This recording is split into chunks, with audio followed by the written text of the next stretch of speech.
बहुत देर से दर पे आंखें लगी थी, हजूर आते आते बहुत देर कर दी। इस वक्त मैं हूं गवर्नमेंट मेडिकल कॉलेज जम्मू में। आपने सोशल मीडिया पे देखा होगा कि अक्सर यहां से रिपोर्ट्स जाती हैं और नेगेटिव रिपोर्ट्स जाती हैं। यहां की कमियां बताई जाती हैं जो बिल्कुल एक सही डायरेक्शन में एक मीडिया अपना काम कर रहा है, क्योंकि नेगेटिव पॉजिटिव जो भी बाहर एक्सीडेंट होता है या कोई और बीमारी होती है, कोविड-19 90%, 100% तो नहीं कहूँगा, लेकिन 90% उसको पॉजिटिव कर दिया जाता है। कुछ कमियां हैं। उससे पहले ऑक्सीजन की कमी थी, वेंटिलेटर की कमी थी। एक फाइल पर हमने ये भी देखा, डॉक्टर ने साफ साफ लिख दिया कि देयर इज़ नो वेंटिलेटर। आप कहते हो कि हमारे पास वेंटिलेटर की कमी नहीं है, ऑक्सीजन की कमी नहीं है, लेकिन आप भी के डॉक्टर फाइल्स पे ये लिख रहे हैं, तो कहीं ना कहीं चीज़ें ज़रूर मुश्किल थी। लेकिन आज एक सरप्राइज़ विज़िट हुआ यहाँ पर लेफ्टिनेंट गवर्नर मनोज सिन्हा का। इसलिए मैंने कहा कि बहुत देर से दर पे आंखें लगी थी, हजूर आते आते बहुत देर कर दी, क्योंकि बहुत सारी मृत्यु हो चुकी हैं। अब उसमें नेग्लिजेंस कितना है, नेचुरल कितनी है, भगवान की मर्ज़ी कितनी है, ये परिवार वालों ने आपको बताया होगा। मैंने देखा है कि कोविड-19 के चलते कितनी बार चौक ब्लॉक हुए हैं, कितनी बार रोडें ब्लॉक की गई हैं, कितनी बार लोगों ने प्रोटेस्ट किया है, कितने लोग यहाँ से रोते बिखलते जहाँ से निकले हैं। माध्यम कोई नहीं है। फाइनली एलजी साहब आज आए हैं, लेकिन इस विज़िट का कोई मतलब रहेगा, ये देखना ज़रूरी होगा, या फिर ये एक सिंबॉलिक है। मांग की जा रही थी कि लेफ्टिनेंट गवर्नर यहाँ पे आए, विज़िट करें, तो एक सिंबॉलिक विज़िट है।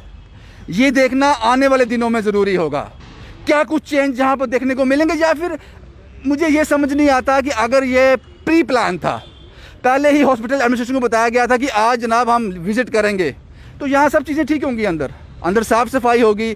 लास्ट टाइम भी कुछ ने विज़िट किया था, शायद गवर्नर साहब के पीए ने विज़िट किया था, तो यहाँ पे जो स्ट्रेचर थे उन पर चादरें रखी गई थी, उसके बाद उठा दी गई। अगर ये विज़िट ऐसा था, प्लान किया हुआ था, तो मुझे लगता है कि लेफ्टिनेंट गवर्नर साहब को अंदर सब अच्छा ही दिखा होगा, सब अच्छा दिखा होगा। लेकिन अगर सरप्राइज़ विज़िट था तो उनको कमियां दिखी होंगी, और उस पर फिर हमें 1-2 दिन में एक्शन भी दिख जाएगा। अगर सब कुछ स्मूथ हुआ, वो सेटिस्फाई होकर गए हैं, तो फिर ये प्लान विज़िट था। लेकिन क्या चेंज होगा, क्योंकि जम्मू कश्मीर की बात की जाए तो सबसे बड़ी पोस्ट जो है, सबसे बड़ा ओहदा जो है, लेफ्टिनेंट गवर्नर साहब का ही है। इसके बाद किसी से उम्मीद नहीं है। उन्होंने विज़िट किया है, अब आने वाले दिनों में देखा जाएगा कि क्या असर, क्या चेंजेस यहाँ पे देखने को मिलती हैं। ये अमन साहब हैं, सोशल एक्टिविस्ट भी हैं, बहुत अच्छा काम कर रहे हैं यहाँ पर। मैंने इनकी रिपोर्ट्स देखी हैं, रात को 1:30 बजे 2 बजे जब भी इनको बुलाओ ये आ जाते हैं। इनके रिश्तेदार नहीं होते, ये रिलेटिव नहीं होते, लेकिन आ जाते हैं। शायद यही इंसानियत बची है, इसलिए दुनिया चल रही है। अमन साहब, क्या लगता है कि फाइनली गवर्नर साहब का विज़िट यहाँ पे हुआ, लेफ्टिनेंट गवर्नर साहब का, क्या उम्मीदें हैं अभी? मुझे लगता है कि कल की डेट में गवर्नर साहब ने न्यूज़ देखी, उससे पहले शायद न्यूज़ नहीं देखते थे। अगर देखते, जो इतनी माँओं के बच्चे जिनको कोविड पॉजिटिव नेगेटिव के ड्रामे से मार दिया गया, वो आज इस सिचुएशन में नहीं होते। कितना पेशेंट था जो हमारा वेंटिलेटर की वजह से, ऑक्सीजन की कमी की होने की वजह से, जो यहाँ पे तड़फ के मरा। उसके अलावा मेडिकल कॉलेज का गेट बंद करना, बहुत सारी आवाज़ें हमने उठाई। पर आज की डेट में या तो मैं मीडिया की कामयाबी बोलूँगा, तो या इस हॉस्पिटल की खुशनसीबी समझूंगा जो वेंटिलेटर पे था, अब इसको ऑक्सीजन प्रोवाइड कर दी गई है। अगर तो आपकी बातों में सच्चाई है कि ये प्री प्लान नहीं है, तो इसका मतलब कि आने वाले दिनों में एलजी साहब इसका कोई ना कोई हल निकालेंगे। जो शिकायतें डॉक्टर साहब से थी, जो शिकायतें ऑक्सीजन को लेके थी, जो शिकायतें वेंटिलेटर को लेके थी, जो कोरोना पॉजिटिव नेगेटिव के खेल को लेके थी, कई हद तक हमें लगता है कि एलजी साहब ने आके यहाँ पे हमारे पे बहुत बड़ा उपकार किया है, हमारे पे एक एहसान किया है, जिसकी वजह से जो यहाँ का एक पेशेंट जो गरीब दूर दराज से आता है, जो पिछले काफ़ी दिनों से मीडिया की चर्चा में रह चुका ये हॉस्पिटल, मुझे लगता है अब उसको वेंटिलेटर की जगह ऑक्सीजन प्रोवाइड कर दी गई है। और आने वाले दिनों में कुछ ना कुछ हल होगा। तो मैं यही उम्मीद रखूँगा कि आने वाले दिनों में ये सरप्राइज़ विज़िट ना हो, ये एक ऐसी विज़िट हो जिसमें इसके अंदर कोई ना कोई सुधार किया जाए और गरीब इंसान की मदद की जाए। शुक्रिया अमन साहब, बड़ी अच्छी बात इन्होंने कही कि अगर तुझे सरप्राइज विजिट था, हॉस्पिटल को पता ही नहीं था कि आज एलजी साहब यहाँ आने वाले हैं, तो फिर तो उनको यहाँ की अंदर की हकीकत पता चल गई होगी। लेकिन अगर ये प्लान था, इतने बजे आने वाले हैं, तो सब चीज़ें अंदर ठीक रही होंगी। ऐसा ही दिखाया गया होगा जो लोग बोलते हैं झूठ बोलते हैं वो सब अच्छा, क्योंकि उनकी भी गलती नहीं है। जो आंखों को दिखेगा वही आदमी ऑब्जर्व करेगा। ये डबोत्रा साहब हैं, इनकी भी तारीफ़ करनी पड़ेगी, इनकी भी तारीफ़ करनी पड़ेगी, क्योंकि बहुत एक्टिव है, बहुत एक्टिव है, लोगों के लिए लड़ जाते हैं। डबोत्रा साहब, क्या लगता है आज एलजी साहब का विजिट था, आने वाले दिनों में आपको भी आराम मिलेगा?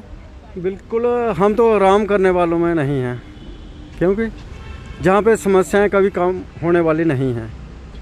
कम हो सकती हैं लेकिन ख़त्म नहीं हो सकती हैं। एलजी साहब की विजिट, एलजी की विजिट जो विजिट किया है एलजी साहब ने, उसको हम पूरे तौर पे सरप्राइज विजिट नहीं कह सकते, क्योंकि 1-2 घंटे से पहले जहाँ पे अतुल डुल्लू जी जो फाइनेंशियल कमिश्नर है वो आए थे और वेट कर रहे थे गवर्नर साहब का और रिसीव करना था। तो फिर इसको सरप्राइज विजिट भी कहना सही नहीं होगा। जैसे चदरों की बात चली थी कि जब अडवाइजर साहब यहाँ पे आए थे, भटनागर सर और उनके साथ अतुल डुल्लू जी भी थे, बाहर चदरें बिछा दी गई और उसके बाद उन्होंने गेट भी नहीं क्रॉस किया होगा तो चदरें उठा ली गई। आज जो हमने चेंजिंग देखी है, हमने ये चेंजिंग देखी है कि सबसे पहले इनको शायद पता था कि जो गवर्नर साहब हैं, जहाँ अतुल डुल्लू जी हैं, वो सिर्फ 4 नंबर में जाएंगे ICU में, जो बिल्कुल सामने इमरजेंसी में है। आज हमने क्या चेंज देखी कि जो प्राइम मिनिस्टर केयर फंड से वेंटिलेटर आए थे, जो डिफंक्ट थे, जो इंजीनियरों ने रिजेक्ट कर दिए थे, पहले वो वेंटिलेटर इसी ICU 4 नंबर में एक टेबल की तरह इस्तेमाल करते थे लोग। उसमें पंखा भी रखते थे, दवाइयाँ भी रखते थे, पानी की बॉटल रखते थे, एक मतलब टेबल टाइप जैसे घर में रखा होता ना सामान रखने का, हाँ स्पोर्टिंग टूल, उसमें वो रखा है। आज हमने जब इनका विजिट होने से पहले जो चीज़ देखी है, जो शायद किसी ने नहीं देखी होगी, वो ये थी कि जो वेंटिलेटर चलने वाले थे, जहाँ पे 20 बेड है, तो 20 बेड के ऊपर एक एक वेंटिलेटर हमने देखा है। लेकिन इनके आने से पहले सिर्फ 5-6 वेंटिलेटर रखे गए जो बिल्कुल फंक्शनल थे, ताकि गवर्नर साहब को ये ना लगे कि जहाँ पे ये वेंटिलेटर रखे हैं प्राइम मिनिस्टर केयर फंड से, ये चलते नहीं हैं। ये भी एक आंखों में धूल झोंकने वाली बात है। बाकी मैं ये ज़रूर कहूँगा कि मैं सच को सच कहने वाला हूँ, झूठ को झूठ कहने वाला हूँ।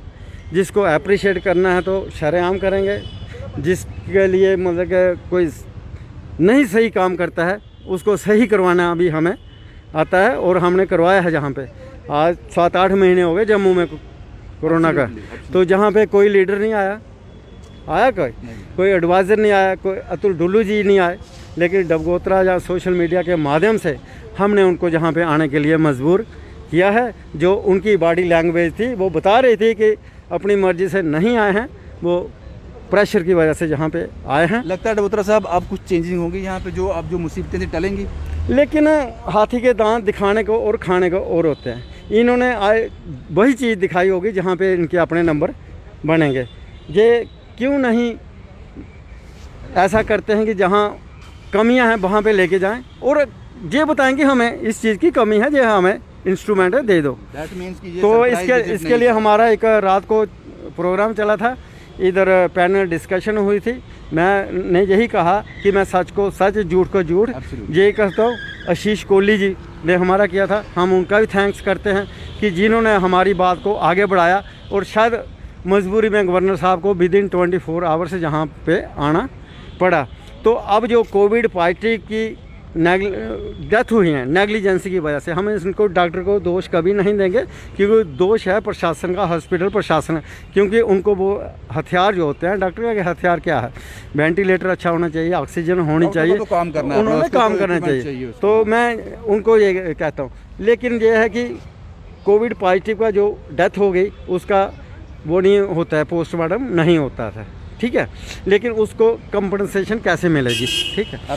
कंपनसेशन के लिए मैं ज़रूर चाहूँगा कि जितनी भी आज तक कोविड पॉजिटिव की वजह से डेथ हुई हैं उनका ऑडिट करवाया जाए, ऑडिट करवाया जाए बिल्कुल, और एक बिल्कुल। एक डेड बॉडी वालों को उसकी कॉपी दी जाए ताकि वो कंपनसेशन ले सके। एब्सोल्युटली, क्योंकि ये लोग लगातार हॉस्पिटल पर इनकी खबरों पे साथ जुड़े हुए हैं, जो भी इंफॉर्मेशन रहती है ये सोशल मीडिया पे शेयर करते हैं, तो इन लोगों का बहुत ज़्यादा रोल है, क्योंकि यही लोग हैं जो इनपुट्स गैदर करते हैं और डिलीवर करते हैं पब्लिक डोमेन में। शायद इसी वजह से आज मैंने जैसे पहले कहा कि जम्मू कश्मीर के सबसे बड़ी पोस्ट, सबसे बड़ा ओहदा जो है वो आज आया था जेएमसी में। इससे बड़ी उम्मीद किसी से नहीं है। अब इसके बाद भी चीज़ें नहीं सुधरती हैं तो फिर क्या करोगे? उसके बाद तो फिर प्राइम मिनिस्टर ही है, तो वो प्राइम मिनिस्टर साहब बहुत दूर हैं हमसे, लेकिन उम्मीद करते हैं कि ये विज़िट जो है ये फ्रूटफुल हो और जो भी कमियां जेएमसी में हैं। और सबसे पहले मैं आपको एक चीज़ और बता दूं, यहाँ पे ऐसा नहीं है कि कोविड-19 के चलते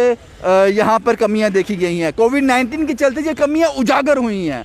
ये जो तंत्र है, ये जो सिस्टम है, ये बड़े लंबे समय से ख़राब है, बहुत लंबे समय से। ऐसा नहीं है कि ये 5, 6, 7 महीने से सिस्टम बिगड़ा हुआ है। सबसे बड़ी बात है कि जो भी हमारे साथ लगते डिस्ट्रिक्ट हैं, पुंछ की बात की जाए, राजौरी की बात की जाए, सांबा की बात की जाए, कठुआ की बात की जाए, यहाँ पे जो भी स्वास्थ्य केंद्र हैं, जो हॉस्पिटल हैं, वो रेफरल हैं, जीएमसी में रेफ़र कर देते हैं। अगर आपको बुखार है, आपको खांसी है, आपको ज़ुकाम है तो टेबलेट दे देंगे, लेकिन इससे ज़्यादा अगर कुछ हुआ तो वो हाथ नहीं लगाते, वो रेफरल हॉस्पिटल हैं। ये हमने कई बार देखा है। तो सारा लोड जीएमसी पे। हमें ऐसी व्यवस्था करनी चाहिए कि हर डिस्ट्रिक्ट सक्षम हो अपने लोगों का इलाज करने के लिए, हर डिस्ट्रिक्ट सक्षम हो। ये तंत्र बड़ी देर से बिगड़ा हुआ है, लेकिन नोटिस में अब आया है जब महामारी कोविड-19 की आई है। उम्मीद यही की जा रही है कि ये विजिट एलजी साहब का फ्रूटफुल हो और आने वाले दिनों में लोगों की परेशानियां कम हो, जो जीएमसी पर विश्वास उठ चुका है वो फिर से बहाल हो जाए, क्योंकि लोगों के पास जीएमसी के अलावा कोई ऑप्शन नहीं है। गरीब लोगों के लिए, गरीब लोगों के लिए जो बिना सोचे समझे वोट करता है, उसके लिए कोई ऑप्शन नहीं है, क्योंकि वो लोग इमोशनल हो जाते हैं ना। इन लोगों को इमोशनल करना बड़ी बात नहीं। जब इलेक्शन का टाइम आता है तो 1-2 महीना पहले या 30 दिन पहले, 15 दिन पहले, 2 दिन पहले इनको इमोशनल कर दिया जाता है, इनको सब्ज़ बाग दिखाए जाते हैं ये उसमें बह जाते हैं। यही लोग जीएमसी का इस्तेमाल करते हैं। यही उम्मीद है एलजी साहब का विजिट जो है वो इन लोगों की मुश्किलों को हल कर दे। जम्मू से शुभम कुमार के साथ Ravindra Singh, the state sentinel के लिए।